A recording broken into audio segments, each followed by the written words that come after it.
Hey, welcome back to the channel. In today's video, we're going to be looking at the top 10 richest countries in the world and then the top 10 poorest countries in the world. I do have a few lists that go by net worth from 2000 to 22 and how it increased. Then we also have gross domestic product per capita, which is GDP. And apparently it's hard to look at a country's GDP because there could be people funneling money through their country because of tax havens, which is why they go off of GNI. Regardless, I'm just going to show you the facts and then you can make your opinion about it from all these different articles. But before we get into it, if you are new to this channel, please consider subscribing. I do like to look at a bunch of different facts from around the world and try to show it to you in the best possible way I can. Without further ado, let's get into it. So just as a start here, I just want to show a graph showing the GDP that is given through each state to combine our total GDP in America. A lot of the Midwest pretty much gives 1% or less GDP contribution to the US. And then if you go to the little higher ups, anywhere from 2 to 3%, we got Georgia, a few of the East Coast states. But then if you start to look anywhere from 3 to 10%, you start to see the dark green states. We have Pennsylvania, Ohio, Illinois. Of course, we get to that Florida, 5.2%. It's because they got Disneyland over there. And then of course, New York is going to be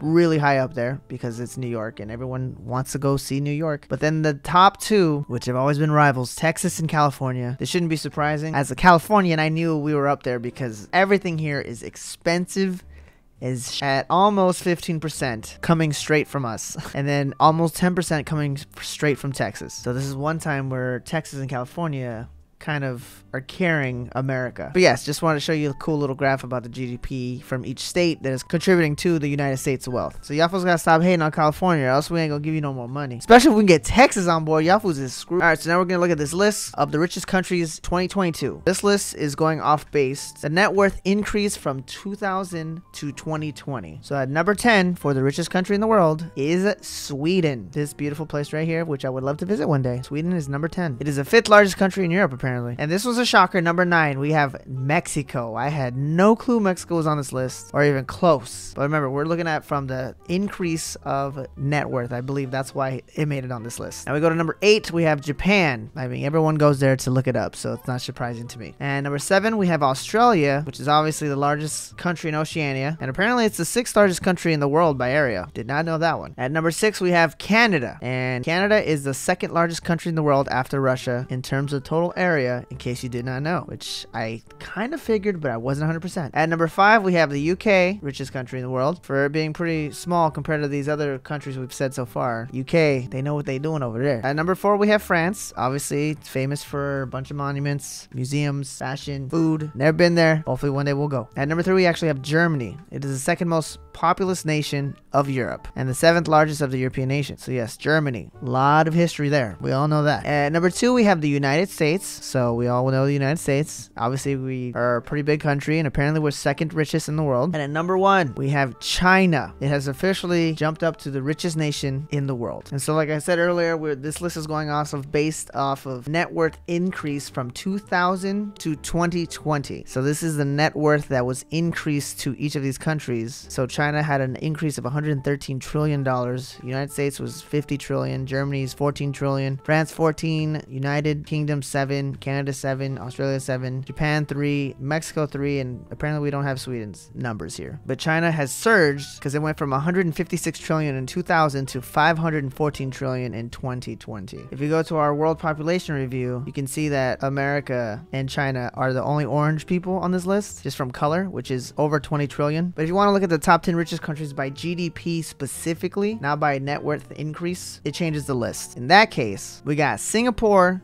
at number 10, Denmark at number 9, the US is at number 8 at 63,000 GDP. Then we got Norway, Ireland, Macau, which is China SAR, Switzerland, Luxembourg, Liechtenstein, and Monaco at number 1 for the top 10 richest countries. This is by GDP. And if you want to get even more technical, which is GNI, which is a little more realistic per these countries, because apparently GDP doesn't take into account when a country like Ireland or Liechtenstein or Switzerland have tax havens. So other countries are funneling money into these places because they are tax havens, like I said. GNI gets rid of that stuff, so then it's a little more clearer. That list shows Singapore still at number 10. But then it's Qatar and Iceland. So Denmark went up 3 from 9th to 7th place. And then Ireland is still at 6. Now United States is at 5th instead of 8th. Luxembourg went down to 4 instead of 3. Norway is now up to 3 instead of at 7th place. And then Switzerland is 2 and Liechtenstein is actually number 1. So Monaco isn't even on this list at all. Thought I'd show that to you too, just in case you want to know. So now we're gonna go ahead and look at the top 10 poorest countries in the world, and this one specifically is just based off of straight GDP per these countries, because it's easier to just go through GDP for the poorest countries. At number 10 we have actually Madagascar, which I didn't even know. I only know Madagascar from the movie Madagascar, and that is a not realistic interpretation of Madagascar whatsoever. Madagascar apparently is the 4th largest island though, so their capita is 1,630, and just for reference, America's is 63,000, so to tell you the huge difference per capita. Also, a lot of these articles talk about COVID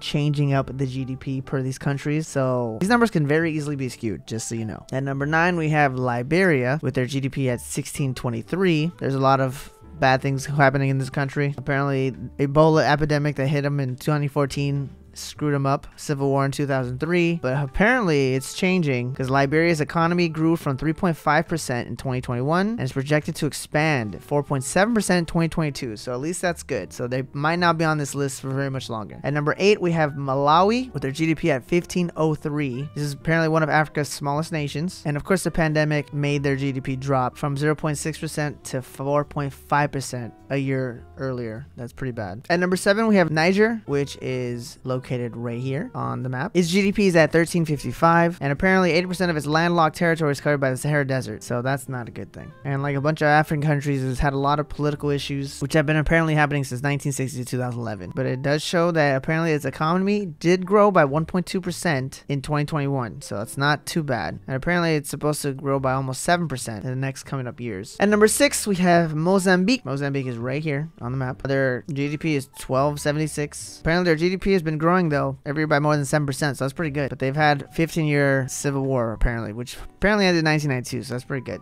It stopped slowly, but that slowed them down a lot. At number 5 we have the DRC, Democratic Republic of Congo, right there, the DRC. Apparently the DRC has a lot of land and a bunch of minerals and valuable metals, which the World Bank say it has the potential to become one of the richest African nations. So that's pretty good. They're just a little behind, but other than that, they have enough stuff to grow. That's great. At number 4, we have Central Africa Republic with 996 GDP. Central Africa Republic is located right here underneath Chad.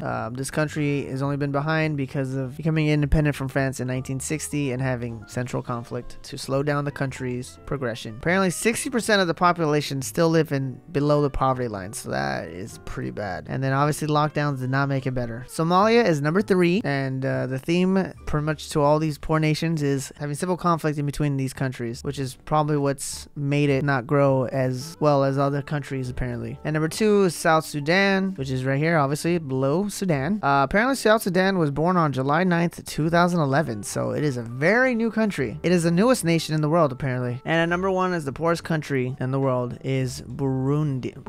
Burundi. I don't think I'm pronouncing this properly. I'm very sorry if I am not. With its GDP at 779. And once again, I don't like to keep repeating this, but it's because of civil war. And apparently 90% of its 12 million citizens rely on subsistence agriculture. Look at this statistic, guys. Majority of them living on $1.25 a day or less. $1.25 a day. That's just, I don't even know what to say. That's sad. And less than 5% of the population even have electricity. Bro, we are blessed. We take stuff for granted, let me say. At least I do. Burundi is actually located right there. Tiny little dot. I can't even like show it. It's so small. So there you have it. Those are the top 10 richest countries by GDP, GNI, or net worth increase in the last 20 years. And the top 10 poorest countries, which are all in Africa. Makes you be grateful for what you got. And can't really complain about life. That's all I gotta say about that one. Hopefully this video was very informative to you. I know it was for me, that's for sure. If it did, please give it that thumbs up. If you're new to this channel, please consider subscribing. I like to look at a bunch of information from different countries, and if you're into that stuff, you'll get that here. Thanks for watching. I'll see you guys on the next one.